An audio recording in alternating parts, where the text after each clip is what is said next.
So now, having learnt some of the ordinary triads, the point really is now to get those extra types of chords involved.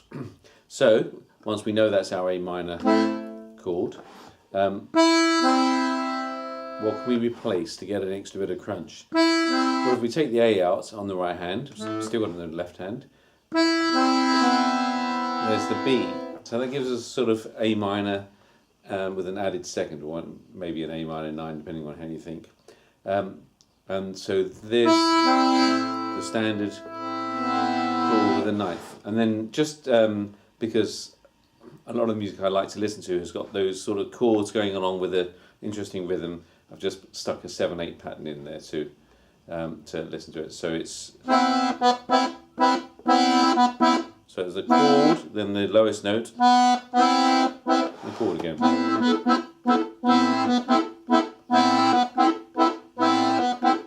So I'm not doing this in a chord sequence yet, just as the one pattern.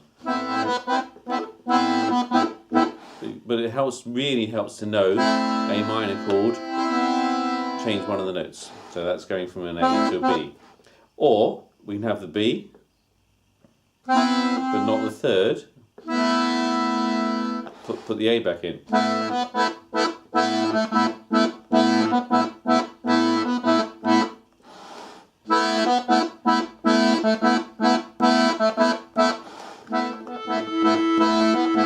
You can try it against the chord, or you could just have it against the bass.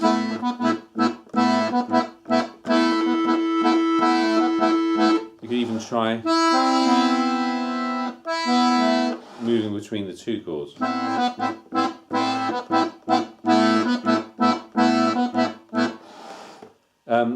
So that's with a second, or there's the A and E again. What about if we move the third and put a fourth in?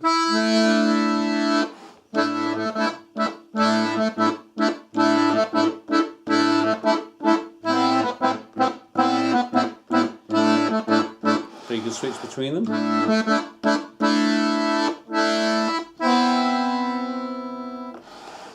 Sometimes it's really good just to try what's going on in the other direction.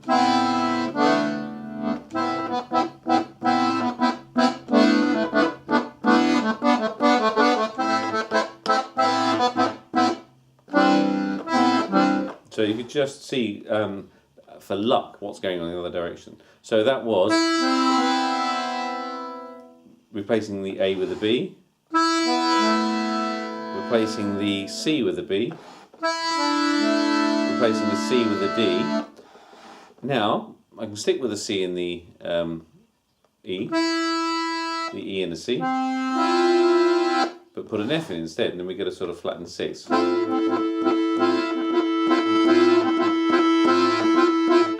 So we've got all those going for A, and those are all on the page. But I think that is good because I know where my A minor chord,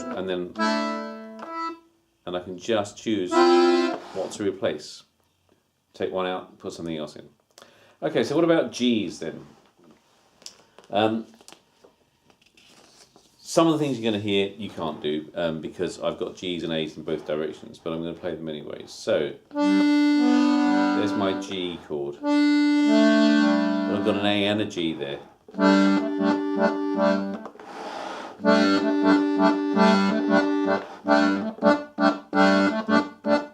So replacing the B with a second, so a sus2 chord.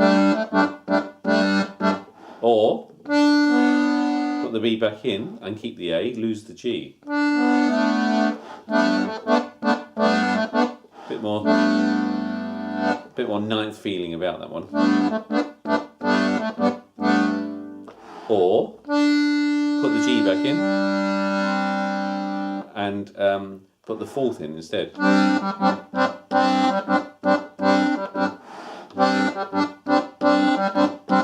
I'm not sure what I said for the earlier one. I'm not sure whether I said a fourth. It's a ninth, and this one is, that's the fourth.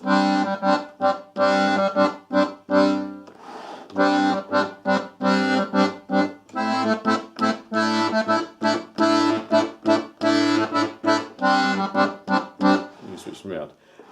The other one is obviously play the E minor chord over the G bass. You get a standard sixth, added sixth. But that, I think all of this is built on the fact that I know where the G chord is. I know what to replace. Although I'll forget, obviously. Okay, so those are the main ones for G that I found. There's probably lots of others. And depending on how your box is configured, you might find nicer ones.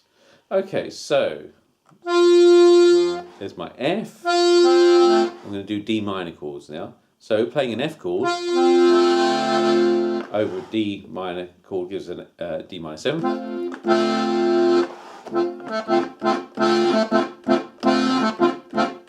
So I know that's my F. I can put a G in there. That's an added fourth chord. It's not a sus4 chord. It doesn't matter what we call it, but it's got the third, the minor third, and the perfect fourth, and the seventh.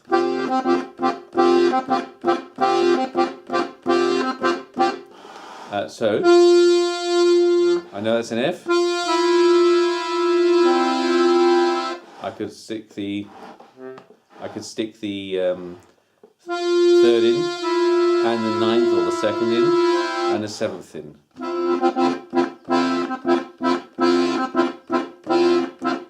Or I can play a straight A minor chord over, and that gives me a type of D9. Sorry, I need the D chord.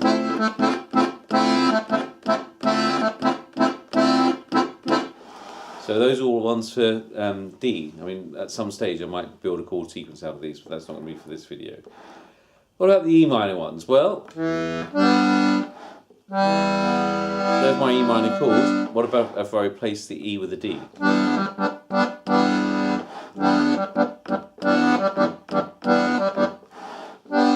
Or I can put the E back in, keep the D, add the B, so I haven't got a third in this one.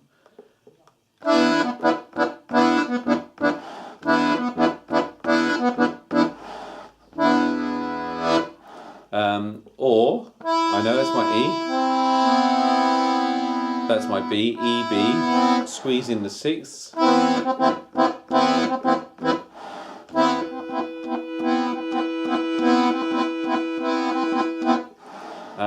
or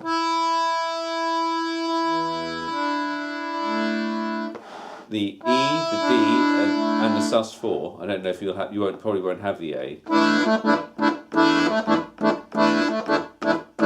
So those are E possibilities, just because I've learned where the E chord is. Okay, back to F. I already know that I can replace the C with a D to get a D minor chord over the F. Straight sixth chord.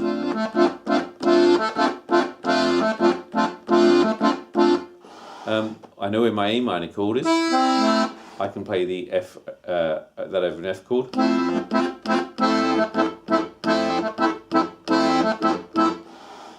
I know where the F is. Put the second in, and the fifth in. So a sus2 chord.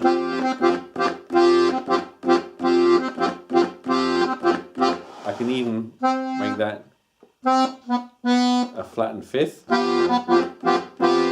bit crunchy.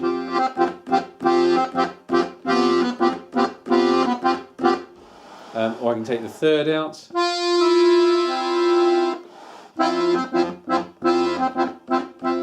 So that's a major seventh chord, but no third. Okay, so just C major now. So I know it's my C chord. Take the C away, put a B in. I've got a C major 7 chord.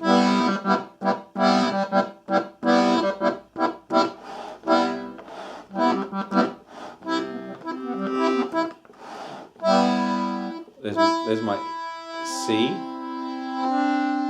Take the E out, put a D in. There's my sus2 chord.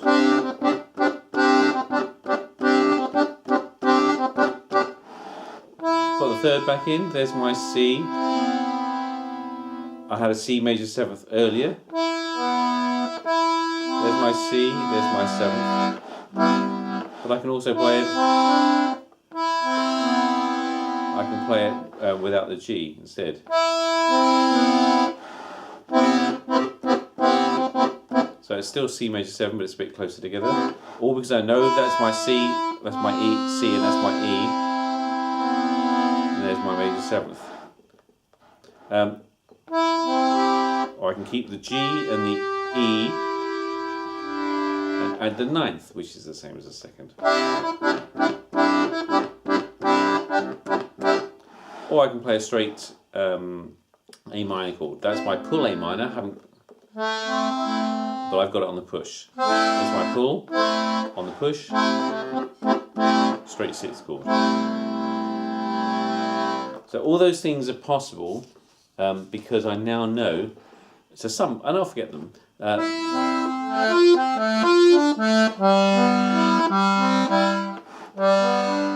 know where the chords are, there, and in the higher positions as well. I'm still learning them, but because I know where they are, I can take notes out with some sort of control about which one's going to work.